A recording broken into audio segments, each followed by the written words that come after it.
आवाज़ की दुनिया के दोस्तों, कल मैं वीडियो नहीं डाल पाया क्योंकि कल त्योहार का मौसम था।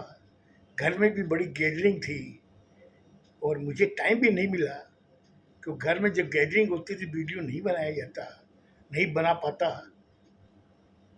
इसलिए वो जो कहानी मैं सुना रहा था उसको आगे क्या हुआ वो आपको मैं बताने जा रहा हूँ। ज़्यादा टाइम वेस्ट नहीं करूँगा, वो कहानी को कंटिन्यू कर रहा हूँ कि जब रमेश वो सब बातें सोच रहा था अपने होटल कमरे में बैठा हुआ,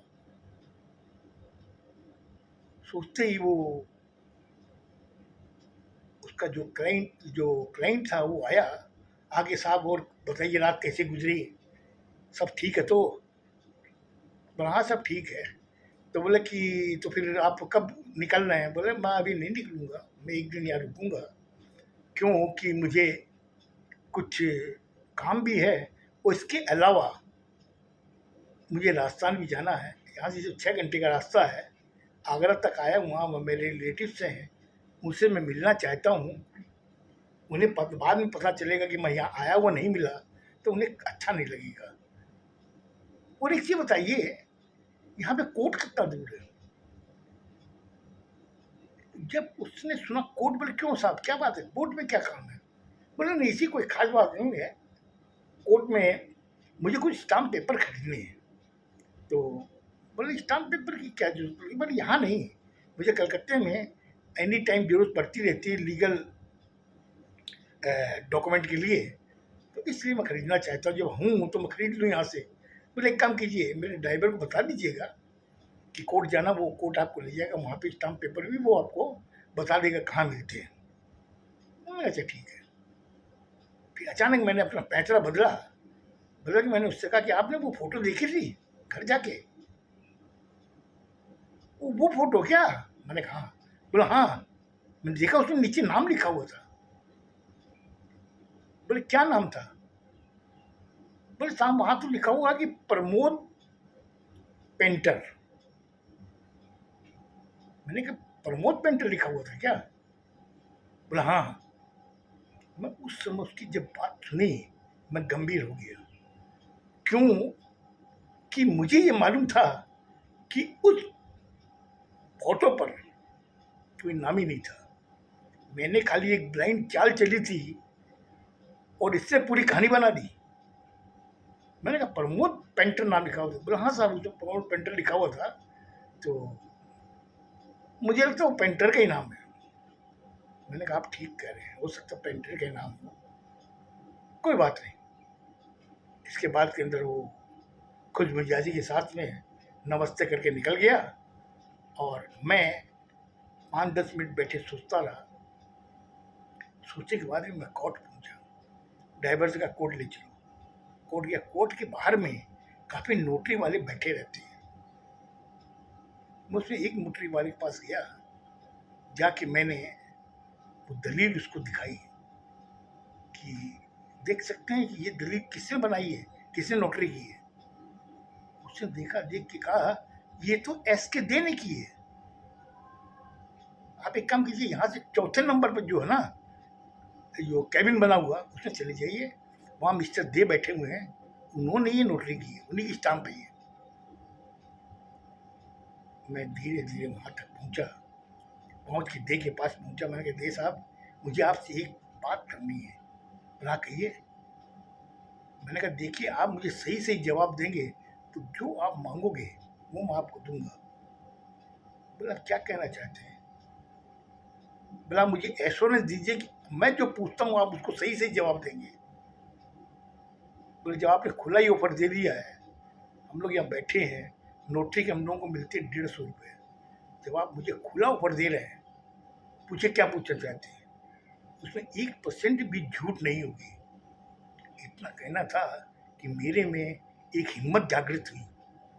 मैंने फिर उसको अपनी साथ लाया, वो जो दलील थी वसीयत, वो मैंने उनको दिखाई। मैंने देखी ये आपके यहाँ पे नोटरी की हुई है। उसने देखा, दूसरा पन्ना देखा, तीसरा पन्ना देखा, उसको कुछ देर तक वो देखता रहा। फिर बाद में उसने कहा हाँ साहब मैंने नोटरी की थी इसकी। मैंने कहा बता सकते हैं कि ये नोटरी वही है जो आपने की थी? बोले नहीं, मैंने जो नोटरी की थी वो ये पूरी दलील नहीं है, चेंज हुआ है, वो बाद में इसमें ऐड किया गया है, जो असली पन्ना था वो निकाला गया है। इतना कहना था, मुझे पूरा विश्वास हो गया कि वाकई इसमें कहीं ना कहीं कुछ किंतु परंतु हुई है। मैंने कहा दे साहब, इसकी जोरस कॉपी आपके पास है? पर देखिए, नोटरी की हम लोग जोरस नहीं रखते हैं, लेकिन मेरे पास में इसकी वो हम लोग रिजर्व करने के लिए पेन ड्राइव रखते हैं, वो पेन ड्राइव में ही है। मुझे आप कुछ घंटों का टाइम दीजिए, मैं आपको खोज के निकाल दूंगा कि किस पेन ड्राइव में ये ओरिजिनल कॉपी है। बोले साहब आप देखिए, क्यों कि मैं आपको ये सारी घटना बाद में बताऊंगा क्या आखिर में क्यों तहकीकात कर रहा हूँ, लेकिन अगर मेरी हेल्प करेंगे तो मुझे लगता है कि किसी की अधूरी इच्छा वो पूरी हो जाएगी। बोले अधूरी इच्छा, ऐसी क्या चीज है? बोला आप उतने गहराई में मत जाइए, मैंने कह दिया है आपको जो चाहिए मैं दूंगा, जो आपकी फीस है उसकी मैं 4 गुना दूंगा, लेकिन मुझे वो पेन ड्राइव चाहिए। बोला आपको मिल जाएगी। आप एक काम कीजिए, शाम को 8:30 बजे करीब आप आइए, उस समय कोर्ट 5 बजे बंद हो जाता है, उसके बाद में 7 बजे से हम लोग पूरा खाली कर देते हैं, लेकिन मैं आपके लिए 8 बजे तक वेट करूंगा, आप आइएगा। मैंने कहा ठीक है। मैं वहाँ से निकल गया, निकल के ड्राइवर से मैंने कहा कि तू मुझे होटल ले चल। मैं होटल आया, आकर के मैं पूरा ताना बाना बुनने लगा कि आखिर ये क्या कहानी है, वो कहाँ से स्टार्ट हुई और कहाँ पे आके मैं अटक गया हूँ। काफी देर सोचता रहा, फिर मैंने सोचा कि चलो टीवी देख लेते, मैं टीवी देखने लगा। कैसे मुझे टाइम पास करना था, मुझे 8 बजे उसके यहाँ पहुंचा था। मैं ठीक 7 बजे वहां से निकला, एक ऑटो किया, मैंने कहा कोर्ट जाना है। उन्होंने कहा साहब कोर्ट क्या करेंगे, कोर्ट तो बंद हो गया, अब तो कल होगा। नहीं, मगर मेरा जो नोटरी वाला मेरा वेट कर रहा, मुझे वहाँ जाना। बोले साहब चलिए, वो मुझे ले गया। मैं जब गया तो देव बाबू मेरा इंतजार कर रहे थे। उन्होंने मुझे कहा कि आप आ गए? मैंने कहा आप एक काम कीजिए। मैं क्या? बोले मैं पेन ड्राइव आपको दे रहा हूँ, मगर उसके पहले मुझे आपको 4,000 रुपये देने पड़ेंगे। मैंने कहा 4,000 रुपये? बोला आपने क्या कहा था, जो मांगोगे मिलेगा। मैं आपको 4,000 आप दे दीजिए, मैं ये पेन ड्राइव आपके हवाले कर देता हूँ। मैंने भी आका पीछा नहीं देखा, मैंने पर्स में से 4,000 रुपये निकाल उसको दे दिए। बोला आप ऑनलाइन ट्रांसफर कर सकते हैं? मैंने कहा नहीं, ये जो केस है इसके अंदर ऑनलाइन ट्रांसफर ठीक नहीं रहेगा, इसलिए आप केस रखिए। और ये बात यही खत्म हो गई कि मैंने आपको 4,000 दिए, आपने मुझे पेन ड्राइव दी, इससे कोई चश्मदीद गवाह नहीं है। इतना कहकर मैं उसको पॉकेट में डाल के वापस आया। आकर ओटी वाले को मैंने खड़ा कर रखा था। उसने कहा साहब वो जल्दी आ गए वकील से डिस्कस करके। मैंने कहा वो मेरा इंतजार कर रहा था और मैं बात करके आ गया। वापस मुझे होटल छोड़ दिया। होटल छोड़ने के बाद में मैंने अपना लैपटॉप निकाल के पेन ड्राइव उसमें लगा करके मैंने उसको लोड किया। जब देखा तो वो कामड़ी जो बता रही थी वो सच बता रही थी। तीसरा पन्ना वाकई चेंज किया हुआ था। तीसरे पन्ने में जो क्लोज था, वो जो कामड़ी बता रही थी वही क्लोज था, लेकिन ये 3 नंबर पन्ना चेंज किया था जो मेरे हाथ में था जोरक्स, उसमें कुछ और ही था। मैं एकदम 100% कंफर्म हो गया। हमने कहा कि वाकई कामनी अपनी जगह एकदम सही है, इस जगह गलत जो हुआ है वो कामनी के साथ हुआ है। ऐसा सोच करके मैंने सोचा कि अब इसको मैं पेन ड्राइव ले जाता हूँ और कोई साइबर कैफे से इसकी जोड़ शोर करता हूँ। मैं सुबह रात को सो गया। सुबह उठा, मैंने रिसेप्शन वालों को कह दिया अगर इनका फ़ोन आया तो उनको कह दीजिए कि वो रात को चेकआउट हो गए। बोले साहब ऐसी क्या बात है? बोले मैंने आपसे जैसा कहा वैसा आप कहिएगा बस। और आज के बाद का जो भी आपका रूम रेंट हो, लॉजिंग फूडिंग जो भी हो वो मैं पेमेंट करूँगा। लेकिन कल तक का उनको बोल दिया कि वो चेकआउट कर गए। उसने कहा ठीक है साहब, आप चिंता न करें। मैं सुबह दूसरे दिन जल्दी नहा धो करके मैं साइबर कैफे गया। वहाँ जा कर के मैंने साइबर कैफे से कहा कि इसकी एक हमको प्रिंट आउट चाहिए। उससे देखा, देख करके उसने पहले लोड किया, लोड करने के बाद में उसका प्रिंट आउट निकाला। फिर मैंने कहा इसको मेरे सामने डिलीट कर दीजिए आप। तो हालांकि जनरली साइबर कैफे वाले उसको जब प्रिंट आउट निकालने के बाद डिलीट कर देते हैं। मैंने बड़ी अपनी इतिहास दिखाते हुए मैंने उससे कहा मेरे सामने आप इसको डिलीट कर देंगे। उन्होंने उसको डिलीट कर दिया।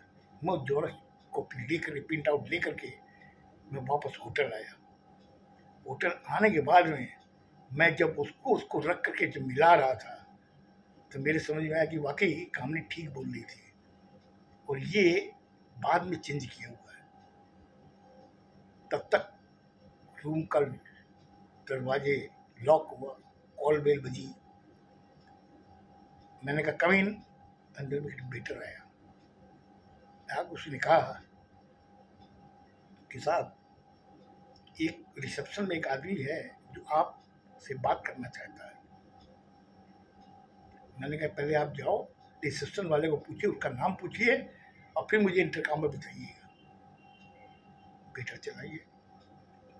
इन द मीन टाइम मेरे भाई इंटरकॉम आया। बोले साहब एक शख्स है जो आपसे बात करना चाहते हैं। मैंने उनका नाम पूछिए। बोलो वो नाम नहीं बता रहे हैं। मैंने बोला मना कर दीजिए कि मैं नहीं मिल सकता, अभी बहुत अर्जेंट मीटिंग में बैठा हुआ हूँ। क्यों मुझे मालूम था कि आगरा में मेरा जान पहचान का यहाँ कोई आदमी नहीं। कौन ऐसा शख्स जो मुझसे मिलना चाहता है? इसीलिए मैं उसको एकदम डायरेक्ट डिनाई कर दिया। उसको कह देना कि मैं मीटिंग में बैठा हूँ, अर्जेंट मीटिंग है और मैं अभी उठ नहीं सकता, उनसे नहीं मिल सकता। उनको कहिए कि 2 घंटे बाद में आवे। इतना कहने के बाद मैंने इंटरकॉम रख दिया। फिर वहाँ से रिसेप्शन से कोई रिस्पॉन्स नहीं आया। मैं समझ गया कि वो शख्स चला गया। उस समय मैंने सोचा और मैं 1 घंटे में मैं नीचे आया, अपना सामान रिसेप्शन वालों का मेरा सामान होटल रूम से ले आओ और मैं चेकआउट किया और वहाँ से निकल गया। निकल के एक अच्छी सी 5 स्टार होटल में जाके मैं, जबकि ये 3 स्टार थी, मैं 5 स्टार होटल में जाके ठहर गया। और ठहरने के बाद रूम अच्छा लिया। लेके वहाँ मैंने कहा कि अब यहाँ कोई नहीं मेरी जान पहचान का और मैं आराम से अब इस पहेली को सुलझा सकता हूँ। ये सोच करके वहाँ बैठा रहा। बैठ के मैं सोच रहा था कि मुझे अब कैसे इस लड़की की अधूरी जो इच्छा है इसको मैं पूरी करूं। मुझे लगता है आज मैंने आपका ज़्यादा टाइम ले लिया।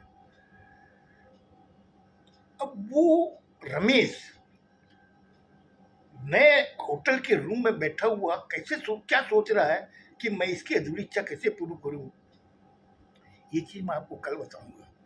सुनिएगा, बहुत ही इंटरेस्टिंग तरीके से उसने इस पहेली को सॉल्व किया। खुश रहो, स्वस्थ रहो, धन्यवाद।